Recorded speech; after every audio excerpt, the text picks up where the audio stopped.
Hi hello అండి, నేను మీ యామ్ని. ఈరోజైతే మీకు umbrella hand cutting and stitching ఎలాగనేది మీకు చూపించబోతున్నాను అనమాట.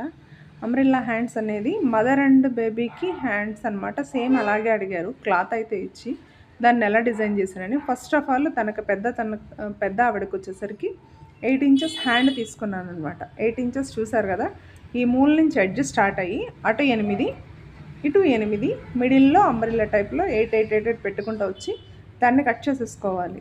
అది వచ్చేసరికి ఫస్ట్ లేయర్ హ్యాండ్ అనమాట. అది అడుగును వస్తున్న అడుగు లేయర్ ఫస్ట్ లేయరు. దానికి ఏం చేశానంటే, ఇప్పుడు మనం సింగిల్ హ్యాండ్ కాదు, డబుల్ హ్యాండ్ తీసుకోవాలి. ఎందుకంటే అటువైపు హ్యాండ్ ఇటువైపు హ్యాండ్ కాబట్టి ఒక్కొక్కటి 2 లేయర్స్ తీసుకోవాలి. అందుకే ఫోల్డింగ్ అయితే చూడండి, 4 మడతలు వేశాను. 4 మడతలు వేసి 2 హ్యాండ్స్ వచ్చేలాగా కట్ చేసుకున్నాను.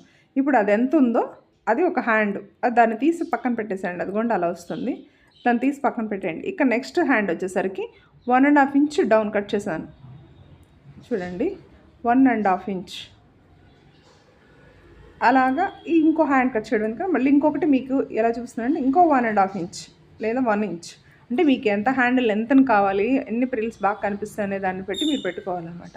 నేనైతే తీసుకున్నానండి, అదిగోండి ఒకటి అయిపోయింది కదండి. ఇప్పుడు ఒక 2 లేయర్స్ కట్ చేశాను కాబట్టి ఇప్పుడు అక్కడ సిజర్ పెట్టి దాన్ని కట్ చేసేసుకుంటా. అప్పుడు నాకు 6.5 ఇంచ్, 6.5 ఇంచ్ వచ్చింది కదా. సేమ్ ఫస్ట్ యాస్టీస్ 4 లేయర్స్ ఎలా అయితే వేసామో సేమ్ అలాగే 4 లేయర్స్ అయితే వేసుకోవాలి. అంటే దానికి ఏంటంటే కొంచెం ముడతలు అవి ఏం లేకుండా చూసుకోవాలి, క్లాత్ని బట్టి చూసుకొని వేసుకోవాలి, అడ్జస్ట్ చేసుకొని. చూడండి, నేనైతే 4 లేయర్స్ని బట్టి అడ్జస్ట్ చేసుకొని తీసుకుంటున్నాను. ఇప్పుడు మళ్ళీ ఇందులో ఒక 2 హ్యాండ్స్ వస్తాయి, ఇంకా పక్కన పెట్టేసుకొని ఇంకో 1.5 ఇంచ్ కట్ చేసుకొని 3rd లేయర్ కూడా కట్ చేసేసుకోవాలి. ఇలాగే చిన్న పాప హ్యాండ్ని బట్టి కూడా చిన్న పాపది కూడా కట్ చేశాను. అదైతే వీడియో షూట్ చేయలేదండి. ఈ 3 లేయర్స్ అయితే పెద్దవాళ్ళదే హ్యాండ్ కట్ చేసి చూపించాను. దాన్ని బట్టి చిన్న పాప ఎంత ఉంటుంది అని ఐడియా మనకైతే వస్తుంది. ఇలా 3 లేయర్స్ అయితే 1 by 1 వేసుకున్నానండి. వేసుకున్న తర్వాత దాని తర్వాత చంక, హ్యాండ్ పొడవు ఇవన్నీ చూసుకోవాలి కదా మనం, దాన్ని బట్టి అయితే ఉంటుంది. చిన్న పాప హ్యాండ్ కూడా సేమ్ యాస్టీస్ ఆ పాపకి ఎంత లాంగ్ కావాలి అనే దాన్ని బట్టేసి హ్యాండ్ ఉంటుందన్నమాట. చూడండి, ఇప్పుడు వచ్చేసరికి కింద చంక రావాలి, ప్లస్ పైన హ్యాండ్ కూడా రావాలి.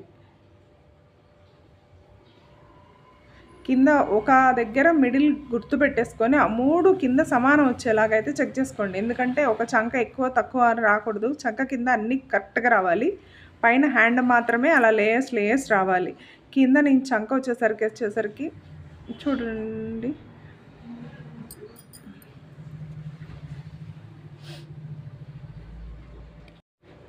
చంక దగ్గర వచ్చేసరికి 2 ఇంచెస్ పెట్టానండి. దాని తర్వాత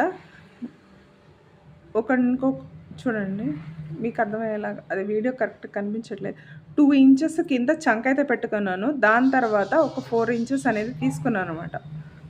4 ఇంచెస్లో దాన్ని మళ్ళీ పాటుగా 2 ఇంచెస్కి పైన ఎక్స్ట్రా పెట్టుకున్నాను. చూడండి, టేప్ అయితే 2 ఇంచెస్, అదిగోండి 2.5. నెక్స్ట్ ఆ 2.5 మొత్తం చంక, అదే మన చంక కటింగ్ వచ్చేసరికి 5 అనేది పెట్టుకున్నా. ఈ మిడిల్ పార్ట్ కింద చంక 2 తీసేసి దానిపైన 5 అనేది గుర్తుపెట్టుకోండి. ఆ 5కి మిడిల్ 2.5 వస్తుంది. ఆ 2.5ని చుట్టూ మన సర్కిల్ ఇందాక ఎలా అయితే వేసామో అదిగో చూడండి, 2.5 అంటే అది మొత్తం 5 వచ్చింది అనమాట. 2.5 చొప్పున మనం అలా తీసి ఒక పిన్తో, నేనైతే కనుక ఈ హ్యాండ్ చంకతో కట్ చేస్తాను. ఎందుకంటే కింద వాళ్ళు హ్యాండ్ కావాలన్నారు, పెద్దవాళ్ళు కదా, హ్యాండ్ కావాలన్నారు. అందుకని వాళ్ళకి కావాల్సినంత హ్యాండ్ లెంత్ అయితే తీసుకొని, క్రాస్ అయితే నేను చెప్పాను కదండి మిషన్ మీదే తీసుకుంటాను, నేను విడిగా అయితే తీసుకోను. ఎందుకంటే కొంచెం నేను కటింగ్ ఇచ్చిన వాళ్ళు అటు ఇటు చేస్తారని చెప్పి వాళ్ళ హ్యాండ్ మిషన్ మీదే తీసుకోమంటాను. అందుకని చెప్పేసి ఈ 3 లేయర్స్ జిగ్జాగ్ కూడా చేసేసుకున్నానండి. జిగ్జాగ్ చేసిన తర్వాత అప్పుడు చంక అనేది ఈ 3 సమానంగా పెట్టుకొని, ఇందాక మనం కట్ చేసాం కదా, అలాగే కింద మిడిల్ అయితే కట్ చేసేస్తున్నాను. చూడండి, అది 3 లేయర్స్ కదులుతాయి అని చెప్పేసి ఫస్ట్ ఈ 3టిని సమానంగా చేసుకుంటా ఒక స్టిచ్ అయితే వేసుకోవాలి. స్టిచ్ వేసుకున్న తర్వాత అనుకోండి, ఆ లేయర్స్ అనేది ఎక్కడికి కదలడం అసలు జరగదనమాట. లేయర్స్ అన్నీ కరెక్ట్గా ఉన్నప్పుడు మన స్టిచ్చింగ్ ఎలా చేసినా కానీ మనం ఇబ్బంది అనేది ఉండదు. ఆ 3 జరిగిపోతున్నాయి అనుకోండి, ఒక లేయర్ ఇటుపడిద్ది, ఖర్చులో కొంచెం డిఫరెన్సెస్ వస్తాయి. అందుకని చెప్పేసి అది చూడండి, మిడిల్ నేనైతే తీసుకున్నాను, కొంచెం అడ్జస్ట్మెంట్ అటు ఇటు ఉంటాయి కదండి సర్కిల్, అదంతా మళ్ళీ 3 సమానంగా వచ్చేసేలాగా తీసుకున్నాను. దీనిపైన చెప్పేసి హ్యాండ్ ఉంది కదా, మన హ్యాండ్కి కరెక్ట్గా షోల్డర్ మీద మొత్తం ఇదంతా రావాలన్నమాట. కరెక్ట్గా మిడిల్ పెట్టుకున్నాను చూడండి అది ఎంత వస్తుంది అని. ఎందుకంటే ఇప్పుడు మనం అలా లాగా తీసి కుచ్చు పెట్టాల్సిన అవసరం ఉండదు, ఎందుకంటే అది ఆల్రెడీ లేయర్గా దిగిపోతుంది అనమాట. లేయర్గా వచ్చింది చూడండి. మీకైతే అది కుట్టి చూపించిన తర్వాత ఫినిషింగ్ అయితే సూపర్ వచ్చింది. కస్టమర్ కూడా చాలా హ్యాపీగా ఫీల్ అయ్యారు. ఫొటోస్ కూడా మనకు సెండ్ చేశారు. వీడియో అయితే షార్ట్ పెడదామని ఆగి కూడా ఈ వీడియో అప్లోడ్ చేసిన తర్వాత దాని కింద షార్ట్ వీడియో పెడదామని చెప్పేసి షార్ట్ వీడియో పెట్టి ఈ వీడియోని లింక్ చేద్దాము. చాలామందికి తెలియదు కదా, షార్ట్స్ ఎక్కువ చూస్తారు కాబట్టి ఫుల్ వీడియో కూడా వస్తారు షార్ట్ కింద పెడితే అని చెప్పేసి దాన్ని అయితే చూసాను. ఇదిగోండి నేను 2 హ్యాండ్స్ 3 లేయర్స్ ఎంత క్లియర్గా నీట్గా కనిపిస్తున్నాయో చూడండి. దాని కింద హ్యాండ్ కూడా కంపల్సరీ అండి, ఎందుకంటే వాళ్ళు పెద్దవాళ్ళు క్యారీ చేసేటప్పుడు చంక ఎత్తితే కొంచెం ఇబ్బందిగా ఫీల్ అవుతారు కాబట్టి హ్యాండ్ అనేది కంపల్సరీ వేస్తాను.